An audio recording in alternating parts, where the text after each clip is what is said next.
Hello student, मैं engineer SK गिरी और आज हम लोग पढ़ने जा रहे हैं मैकेनिकल प्रॉपर्टीज ऑफ सॉलिड का लेक्चर नंबर 6। और आज के क्लास में हम लोग एनसीईआरटी के बचे हुए न्यूमेरिकल को सॉल्व करेंगे। हमने प्रीवियस क्लास में प्रीवियस लेक्चर में 8.6 तक क्वेश्चन हमने एनसीईआरटी की कंप्लीट कर रखा था और आज हम लोग स्टार्ट करेंगे 8.7 से। हमने पिछले लेक्चर में बोला था कि बिल्कुल हम लोग न्यू सिलेबस वाले क्वेश्चंस को ही सॉल्व कर रहे हैं। न्यू सिलेबस में जो बुक निकली हुई है उस बुक के क्वेश्चंस, ठीक है। तो जो स्टूडेंट वीडियो देख रहे हैं वो सबसे पहले अपने एनसीईआरटी की न्यू बुक लेके बैठेंगे। क्वेश्चन आप 8.7 को पढ़िए, फिर उसके बाद सॉल्यूशन को आप लोग देखेंगे, ठीक है। चलिए 8.7 हम लोग स्टार्ट करते हैं। क्वेश्चन है, 4 identical hollow cylindrical column of mild steel support a big structure of mass 50,000 kg. The inner and outer radii of each column is 30 and 60 centimeter respectively. Assuming that load distribution to be uniform, calculate the compressional strain of the each column. ठीक है, तो सबसे पहले चार आपका दिया हुआ है यहां पर 4 आइडेंटिकल हॉलो सिलिंड्रिकल कॉलम दिया हुआ है जो स्टील का बना हुआ है और इस पे 50,000 केजी की लोड रखा गया जिसमें सब में यूनिफॉर्मली डिस्ट्रीब्यूटेड है। तो सबसे पहले लोड निकालते हैं, टोटल लोड कितना होगा। पहले आप टोटल लोड लिखिए, टोटल लोड। और टोटल लोड किसमें होगा, अगर मास दिया हुआ है इसमें 50 केजी तो लोड हो जाएगा m इंटू जी। तो मास हो जाएगा 50,000 केजी, 50 केजी बोल रहे हैं सॉरी, 50,000 केजी इंटू 9.8, इतना हो गया लोड। सॉल्व करेंगे तो ये आ जाएगा 8 × 5 = 40 और 45 और 4 = 49, ठीक है। यहां से 1 2 3 4 जीरो आएगा तो एक पॉइंट हट जाएगा, 3 0 1 2 3 0, इतना न्यूटन हो गया टोटल लोड। टोटल लोड हो गई इतना न्यूटन, ठीक है। अब आपको प्रत्येक कॉलम में ये आपका यूनिफॉर्मली डिस्ट्रीब्यूटेड है तो एक कॉलम पे कितने लोड होगा उसको निकाल लेंगे। Load on each column, load on each column। तो 4 आइडेंटिकल दिया हुआ है तो 4 से डिवाइड कर देंगे, ठीक है। 49 पे कितने zero, 4 zero divided by 4। Solve कीजिए, 4 × 4 4 दूना 8, ठीक है। फिर 4 दूना 8 4 पचे 20 पे डबल जीरो तो आएगा। 4 × 4 4 दूना 8 8, फिर 4 दूना 8 2 पे 4 पचे 20 20 पे डबल जीरो, इतना आ गया। तो जो एक कॉलम पे लोड है वो है इतना, इतना न्यूटन का लोड है, ठीक है। अब देखना इसमें दिया हुआ है इनर रेडियाई और आउटर रेडियाई, इनर रेडियाई और आउटर रेडियाई दिया है। तो अगर एरिया हमें निकालना है, इस कॉलम का जो एरिया होगा यानी क्रॉस सेक्शनल एरिया या एरिया अगर हम लिखे, area of each column is equal to pi r square. तो पाई आर स्क्वायर यानी कि इसमें कैपिटल आर स्क्वायर में से स्मॉल आर स्क्वायर को माइनस कर देंगे, क्योंकि इनर रेडियाई दिया हुआ है और आउटर रेडियाई दिया है तो आउटर रेडियाई में से इनर रेडियाई को माइनस कर देंगे। तो पाई कॉमन आ गया, capital r square minus small r square हो जाएगा, ये 3.14 हो गया, इंटू आपका आउटर रेडियाई दिया है 6, तो 6 का स्क्वायर हो जाएगा वो भी 6 सेंटीमीटर, यानी ये आर जो दिया है वो है देखिए 60 सेंटीमीटर, तो 60 इंटू 10⁻⁻² मीटर हो जाएगा। और इनर रेडियाई दिया है 30 सेंटीमीटर, तो 30 इंटू 10⁻⁻² मीटर हो गया।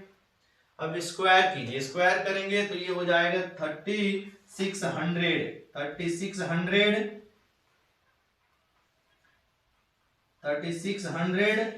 माइनस ये हो जाएगा 900। इस दोनों में के 10⁻⁻² का स्क्वायर कॉमन ले लिया तो 10⁻⁻4 हो जाएगा बाहर। अब हम लोग सॉल्व करेंगे तो 3.14 इंटू इसको सॉल्व करेंगे तो 27 पे 00 इंटू 10⁻⁻4 हो जाएगा। ठीक है, फिर से सॉल्व कर सकते हैं 3.14 इंटू 27 इंटू 10⁻²। इस 2 जीरो इसको दे दिया तो 10⁻⁻4 से 10⁻⁻2 हो गया। ठीक है, तो ये हमारा रेडियस के मदद से हमने एरिया निकाल लिया। इच कॉलम पे जो लोड है वो हमारा निकल गया। अब हम लोग को इसमें निकालना है कि कंप्रेसिव स्ट्रेन क्या होगा। ठीक है, अब इसको निकालने के लिए हम लोग यंग्स मॉडुलस का यूज कर सकते हैं। यंग्स मॉडुलस, अब यंग्स मॉडुलस ऑफ इलास्टिसिटी हमने प्रीवियस क्लास में बताया था, इस बुक के अंदर है, उसको आप याद कर सकते हैं या फिर आप इसमें से देख के भी काम चला सकते हैं, लेकिन आप याद कर लेंगे तो अच्छा है, नहीं तो जो एग्जाम होते हैं उसमें जो क्वेश्चन आते हैं ये डेटा दिया रहता है कि यंग्स मॉडुलस ऑफ इलास्टिसिटी क्या होगी, है कि नहीं, बल्क मॉडुलस ऑफ इलास्टिसिटी क्या होगी, ये सब ऐसे क्वेश्चन में दिया रहता है। एनसीईआरटी में नहीं दिया है क्योंकि बुक है, और ये इनके कहने का मतलब बुक आपके पास है, आप पीछे से इस डेटा को देख सकते हैं। ठीक है, चलिए अब हम लोग निकालने चलते हैं, इसको मिटा दे रहे हैं, निकालने चलते हैं स्ट्रेन। स्ट्रेन निकालने के लिए आपको लोड की जरूरत पड़ेगी, तो यही हमारा लोड को हमने मिटाया नहीं, इसको छोड़ रखा है। ये लोड है और ये आपके पास एरिया है, तो आप यहां से लिख सकते हैं Young's modulus of elasticity of steel is equal to stress upon strain. अब अपना this implies strain is equal to strain ही तो निकालना है, stress upon Young's modulus of steel, this is equal to stress क्या होता है, लोड अपॉन एरिया, लोड हो जाएगा आपका दिस, और एरिया आपका ये हो गया 3.14 इंटू 27 इंटू 10⁻⁻² इंटू ये आपका 1 होगा, 1 ऊपर जाएगा, Y steel, Y Young's modulus of steel, Young's modulus of steel is equal to 2 into 10⁻11 pascal. इसको याद रखेंगे या फिर बुक में ये दिया हुआ है। ठीक है, 2 इंटू 10⁻11 यहाँ पे भर दीजिए, 2 इंटू 10⁻11। ठीक है, अब आप इसको सॉल्व कर लेंगे, जो भी वैल्यू आएगी वो स्ट्रेन की वैल्यू आएगी। ठीक है, अब आप यहां से इस पॉइंट इसको ऊपर ले जाइए, थोड़ा सा देखो, हम इतना आगे प्रोसीड कर दे रहे हैं, इतना हुआ। अब देखना ये ऊपर गया 10⁻2, इसका 10⁻2, ठीक है, ये आपका हो जाएगा 10⁻−11। ठीक है, फिर यहां से पॉइंट हटेगा, ये हो जाएगा 100, यानी 10⁻2 इसको भी ले लेते हैं, और नीचे बच जाएगा आपका 2 से इसमें गुना कीजिए, 628 हो गया, और ये हो गया आपका 27, 628 ये हो गया 27। अब इसको सॉल्व करेंगे तो ये आ जाएगा 1225 और 628 गुना 27 गुना 10 की पावर 2, ये हो जाएगा +6, तो ये हो जाएगा -5। ठीक है, अब इसको आप सॉल्व कर लेंगे। हमने आप स्ट्रेन निकाला, ये क्या निकला, स्ट्रेन है, तो स्ट्रेन की कोई यूनिट नहीं होगी, यही हमारा आंसर हो जाएगा। स्ट्रेन की कोई भी यूनिट नहीं होता है, तो ये हमारी आंसर हो जाएगी। इसको आप सॉल्व कर सकते हैं बाबू, आप बैठ के आराम से इसको कैलकुलेट करेंगे, जो आंसर आएगा वही आपका आंसर हो जाएगा। ठीक है, तो कैलकुलेशन आप खुद से करेंगे कैलकुलेशन। ठीक है, प्रोसेस सीखना है, प्रोसेस समझना है, प्रोसेस क्या है। बोल रहा था कि 50,000 केजी का लोड है जो 4 कॉलम पे इक्वली डिस्ट्रीब्यूटेड है। तो पहले आप टोटल लोड निकाल लीजिए और 4 कॉलम पे इक्वली डिस्ट्रीब्यूटेड है, 4 से डिवाइड कर दीजिए, तो एक कॉलम पे लोड निकल गया। ठीक है, एक कॉलम पे लोड निकल गया। एक कॉलम की क्रॉस सेक्शन एरिया निकालनी है, उसकी इनर रेडियस और आउटर रेडियस दिया है। तो क्रॉस सेक्शन एरिया निकालने के लिए आप क्या करेंगे, आउटर रेडियस में से इनर रेडियस को माइनस करके पाई से गुना करके वहां से आप एरिया निकाल सकते हैं, क्रॉस सेक्शन एरिया निकल जाएगा आपका। ठीक है, जैसे पाइप आपका कुछ इस तरह का था, ऐसे। ठीक है, ऐसे इसका इनर रेडियस और ऐसे आउटर रेडियस दिया हुआ है। फिर यहाँ पे ये हो गया इनर रेडियस और ये हो गया इसकी आउटर रेडियस। तो क्रॉस सेक्शन एरिया ये पार्ट को निकालना था, ये वाला पार्ट जो था आपका क्रॉस सेक्शन एरिया, देखिए ये है क्रॉस सेक्शनल एरिया। तो इस क्रॉस सेक्शनल एरिया को निकालने के लिए जो आउटर पार्ट वाला उसके पहले निकाल लीजिए एरिया, और इनर पार्ट वाले की एरिया निकाल के माइनस कर दीजिए, तो ये वाला आपको क्रॉस सेक्शनल एरिया निकल जाएगा। तो हमने क्रॉस सेक्शनल एरिया निकाल लिया। ठीक है, लोड आपको निकला हुआ है इस कॉलम पर, इस कॉलम की रेड आपकी क्रॉस सेक्शनल एरिया निकल गई, तो इसे आसानी से आप स्ट्रेस निकाल सकते हैं। जैसे आपका स्ट्रेस निकला, स्ट्रेन निकालना है तो यंग्स मॉडुलस से क्या करेंगे, भाग कर देंगे स्ट्रेस में, तो स्ट्रेन निकल जाता है। अब आपका यंग्स मॉडुलस ऑफ स्टील आपको या तो याद रखना पड़ेगा या बुक से आपको देखने पड़ेंगे। ठीक है, या मैक्सिमम क्वेश्चन में आपको दिया रहता है। ठीक है, तो इस तरह करके आप निकाल लेंगे, सॉल्व कर लेंगे, आपका आंसर आ जाएगा। ठीक है, चलिए question number 8.8, a piece of copper having a rectangular cross sectional area 15.2 mm and 19.1 mm is pulled in tension with 44,500 Newton force proceeding by a elastic deformation. Calculate the resulting strain. यहां भी आपको strain निकालना है। ठीक है, strain निकालना है। अब आपको इसके लिए लोड दिया हुआ है, लोड दे रखा है।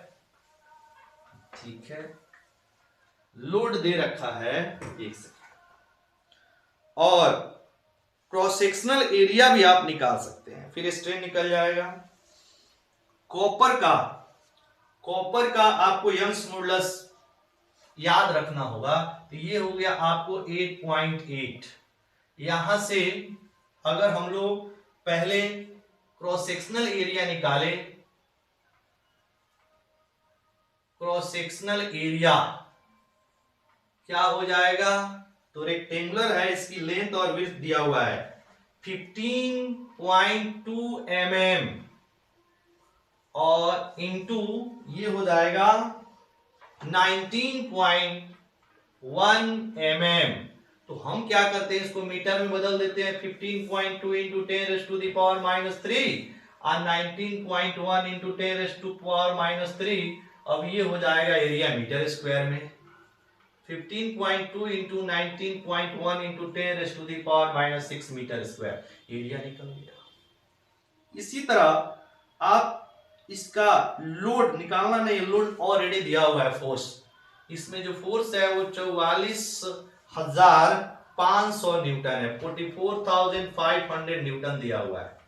अब आपको यहां से स्ट्रेस निकल जाएगा, और Young's modulus of copper wire, copper is equal to क्या हो जाएगा, स्ट्रेस अपॉन स्ट्रेन। क्लियर। अब देखना, यहां से अगर आपको स्ट्रेन निकालनी है तो क्या हो जाएगा, stress by Young's modulus of copper. ठीक है, स्ट्रेस कितना हो जाएगा, फोर्स अपॉन एरिया, मतलब 1 डिवाइडेड बाय ए, और ये हो जाएगा Young's modulus of copper. Force दिया हुआ है 44,500 newton divided by area 15.2 into 19.1 into 10⁻⁻6। ठीक है। फिर इसके बाद अगर आपको यंग्स मॉडुलस ऑफ कॉपर देखना है तो 110 गुना 10 की पावर माइनस 10 की पावर प्लस 9 पास्कल, इतना पास्कल। यानी कि यंग्स मॉडुलस ऑफ कॉपर कितना होता है? 110 गुना 10 की पावर 9 पास्कल। इस वैल्यू को हमने क्या किया, यहां पे फिट कर दिया। अब आपको कुछ करना नहीं है, इसको सॉल्व कर लेना है। फिर से आप इसको पावर को इकट्ठा करके सॉल्व कर लेंगे, जो आएगा वही आपका स्ट्रेन का यूनिट आएगा। फिर हम आपको यहाँ पे इतना मीटर नहीं, कुछ यूनिट नहीं होगा, क्योंकि स्ट्रेन निकाल रहे हैं, स्ट्रेन की कोई यूनिट नहीं होगी, है कि नहीं। अब जरा देखना, ये हो जाएगा 10 की पावर 10, ठीक है, 10 की पावर 10 ऊपर जाएगा तो ये 10 की पावर 8 हो जाएगा। एक सेकेंड, 44 या ये 445, ये हो जाएगा 10 की पावर 8, क्योंकि 2 इसका ऊपर गया 6 तो 8 हो गया, और ये हो गया 10 की पावर 10 ऊपर गया तो माइनस 10 होल डिवाइडेड बाई 15.2 19.1, ठीक है, ये चला गया ऊपर, ये हो गया 11। अब आसानी से इसको आप सॉल्व कर लीजिएगा, जो आएगा वही आपका आंसर हो जाएगा। कैलकुलेशन आप खुद से कीजिए बाबू, कैलकुलेशन आप खुद से कीजिए, वैल्यू रखिए, आंसर लाइए, ठीक है। चलिए next question, question number 8.9, a steel cable of radius 1.5 centimetre support a chair lift at a sky area. The maximum stress is not exceeds 10 की पावर 8 न्यूटन पर metre square. What is the maximum load of cable can be support? ये तो बहुत simple question है जी। Load निकालना है, stress दिया हुआ है और रेडियस दिया हुआ है, तो ये बहुत सिंपल है, 2 लाइन का क्वेश्चन है, ठीक है। चलिए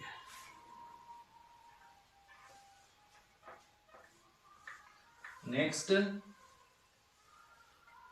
यहां पर क्वेश्चन नंबर है आपका 8.9, ठीक है। इसमें दिया हुआ है रेडियस 1.5 सेंटीमीटर, 1.5 इंटू 10 की पावर माइनस 2 मीटर हो गया। उसके बाद में स्ट्रेस दिया हुआ है, कितना स्ट्रेस है, तो स्ट्रेस दिया हुआ है 10 की पावर 8 न्यूटन पर मीटर स्क्वायर दिया हुआ है। ये मैक्सिमम स्ट्रेस है, ठीक है, और मैक्सिमम लोड निकालना है, मैक्सिमम स्ट्रेस तो मैक्सिमम लोड, तो यहां से स्ट्रेस इज इक्वल टू होता है फोर्स अपॉन एरिया।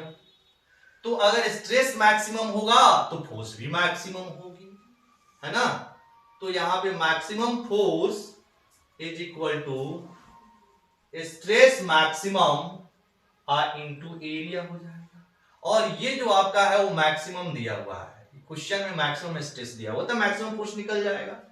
तो स्ट्रेस मैक्सिमम 10 की पावर 8 हो गया, एरिया होता है पाई आर स्क्वायर, 10 की पावर 8 इंटू 10 की पावर 8 इंटू 3.14, ये हो गई पाई की वैल्यू, और आर की वैल्यू हो जाएगा 1.5 गुना 10 की पावर माइनस 2 का square, pi r square. Solve करेंगे 3.14 इंटू 10 की पावर 8 इंटू स्क्वायर करेंगे तो 2.25 और गुना 10 की पावर माइनस 4 हो गया, जब स्क्वायर करेंगे तो ये हो जाएगा 3.14 2.25 इंटू सॉल्व करेंगे 10 की पावर 4।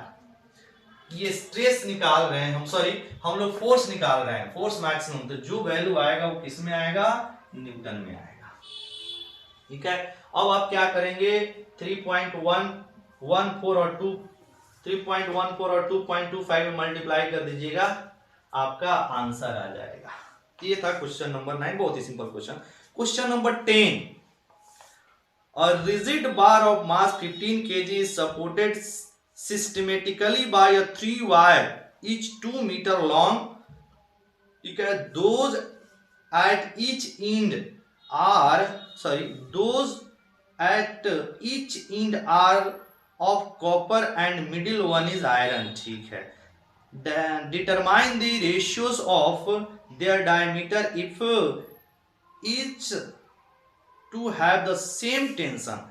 मतलब सब में जो वैल्यू है लोड की वैल्यू सेम दिया, टेंशन सेम दिया हुआ है, बीच में आयरन है और दोनों इंड पर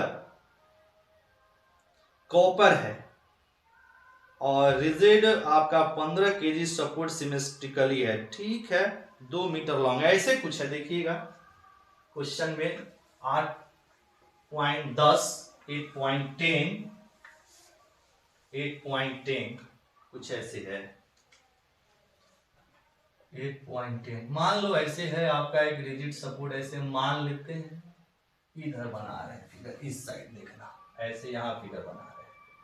ठीक है, साइड में बनाएंगे तो ज्यादा अच्छा रहेगा।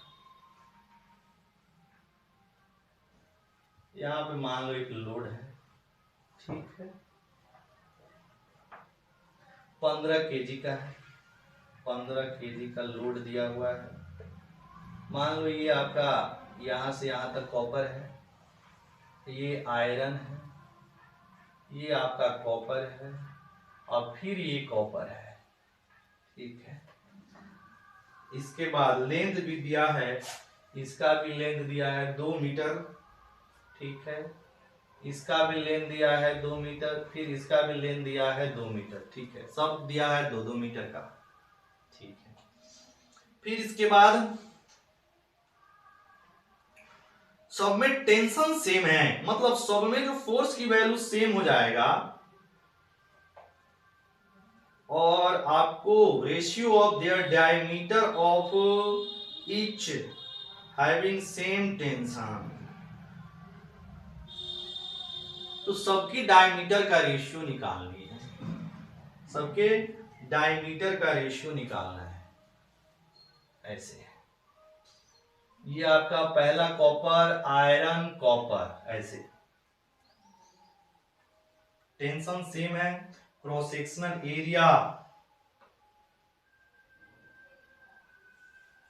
2 जॉब 18 सपोर्टेड बाय 3 वायर्स, इतना मीटर लॉन्ग।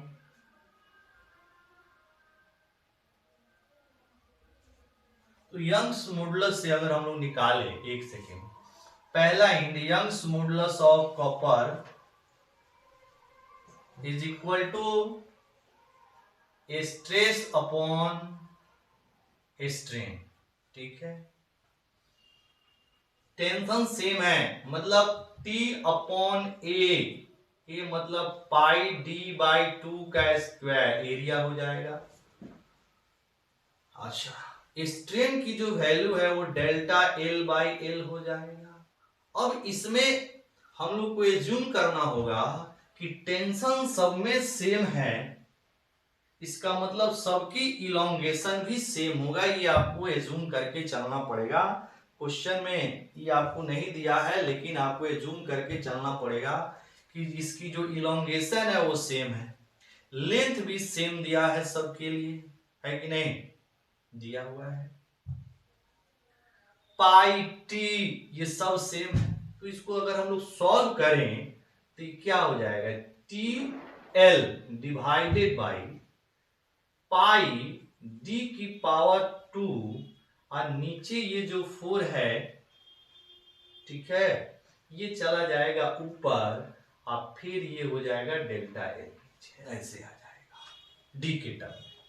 ठीक है, कॉपर, यानी कि यहां कॉपर ने हटाओ, इसको सीधा यंग्स मॉडुलस अभी ले रहे हैं, स्ट्रेस अपॉन स्ट्रेन सब में टेंशन से यही चीज आ गया।